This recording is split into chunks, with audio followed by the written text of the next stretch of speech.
नमस्कार। आज हम एक ऐसे व्यक्ति पर गौर कर रहे हैं जिनका जिक्र बाइबल के पुराने नियम में मिलता है, हनोक।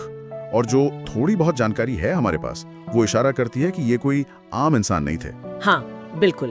उनकी कहानी में कुछ बहुत ही असाधारण बातें हैं। तो आज का इरादा यही है कि इन स्रोतों को टटोलें, समझें कि हनोक कौन थे, उनका जीवन कैसा था और क्यों वो इतने अहम माने जाते हैं। चलिए इस जानकारी की गहराई में उतरते हैं। जरूर।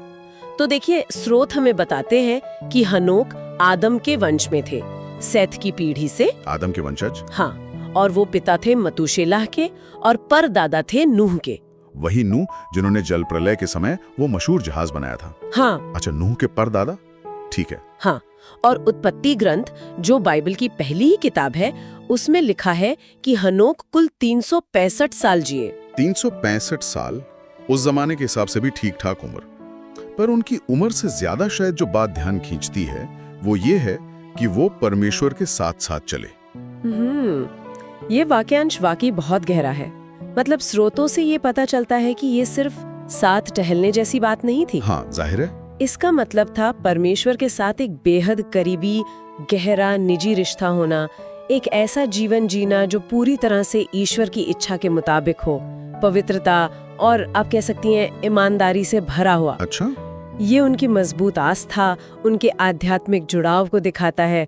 ये कोई मामूली बात नहीं थी, खासकर उस समय में। और यहीं से कहानी और भी रहस्यमयी हो जाती है ना?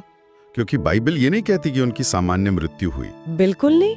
उत्पत्ति 5:24 में एक बहुत ही चौंकाने वाली बात लिखी है। हाँ, मैंने पढ़ा है कुछ ऐसा कि हनोक परमेश्वर के साथ साथ चलता रहा, फिर वो लोप हो गया। क्योंकि परमेश्वर ने उसे उठा लिया। हाँ, लोप हो गया। लोप हो गया, इसका क्या मतलब हुआ? गायब हो गया? हाँ, मतलब शाब्दिक अर्थ तो गायब होना ही है, लेकिन यहाँ संदर्भ ये है कि परमेश्वर ने उन्हें सीधे अपने पास उठा लिया, बिना मृत्यु का अनुभव किए, बिना मरे। हाँ। हाँ, बाइबल में ऐसा सिर्फ 2 लोगों के साथ हुआ माना जाता है, एक हनोक और दूसरे नबी एलिया। अच्छा, एलिया भी, ठीक है।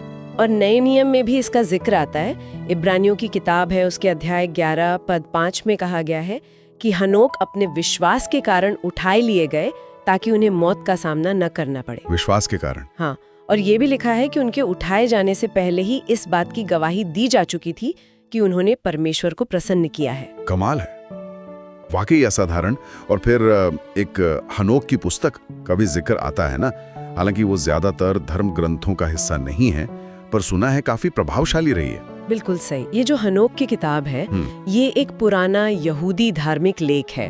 अब इसे बाइबल के मुख्य संग्रह में, मतलब कैनन में शामिल नहीं किया गया है, खासकर पश्चिमी चर्चों में। ठीक है। लेकिन शुरुआती ईसाई और यहूदी समुदायों पर इसका काफी असर रहा है।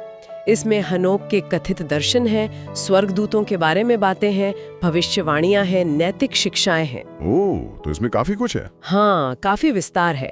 तो समझा जा सकता है कि क्यों कुछ लोगों के लिए ये इतनी दिलचस्प रही होगी। ये बाइबल में हनोक के बारे में जो संक्षिप्त जानकारी है, उसे बहुत आगे ले जाती है। तो अगर हम इन सारी बातों को एक साथ रखें, हनोक आदम के वंशज, नूह के परदादा, 365 साल जिए। और सबसे महत्वपूर्ण बात, परमेश्वर के इतने करीब थे, इतने गहरे रिश्ते में थे कि उनके लिए कहा गया वो परमेश्वर के साथ साथ चले। ये उनकी गहरी आस्था और पवित्र जीवन का प्रतीक है एक तरह से। हाँ, और फिर उनकी कहानी का वो सबसे रहस्यमय हिस्सा, उनका बिना मृत्यु का अनुभव किए उठा लिया जाना। परमेश्वर ने उन्हें सीधे अपने पास बुला लिया। ये उन्हें विश्वास का एक अद्भुत उदाहरण बनाता है। बिल्कुल। और साथ ही ये हनोक की पुस्तक की मौजूदगी ये भी दिखाती है कि उनकी कहानी ने लोगों में कितनी जिज्ञासा जगाई, कितना प्रेरित किया, भले ही वो किताब मुख्य धारा के धर्म ग्रंथ का हिस्सा न भी बनी हो। तो संक्षेप में कहें तो हनोक आस्था का, परमेश्वर के साथ नजदीकी का और एक बहुत ही असाधारण अंत का प्रतीक है। उनकी कहानी उन्हें बाइबल के सबसे यादगार और रहस्यमय किरदारों में से एक बनाती है। निश्चित रूप से। और उनकी कहानी हमें ये सोचने पर भी मजबूर करती है कि भाई, विश्वास में जीने का, परमेश्वर की इच्छा के अनुसार चलने का असल मतलब क्या हो सकता है और उसके परिणाम कितने अनपेक्षित, कितने अनोखे हो सकते हैं। सही कहा। जाते जाते एक विचार श्रोताओं के लिए छोड़ते हैं। हनोक का इस तरह बिना मृत्यु के चले जाना क्या ये किसी ऐसी संभावना की तरफ इशारा करता है जिसके बारे में हम जानते नहीं? मतलब मानवीय अस्तित्व और अनंत काल के बीच क्या ऐसे भी रास्ते हो सकते हैं? सोचने वाली बात।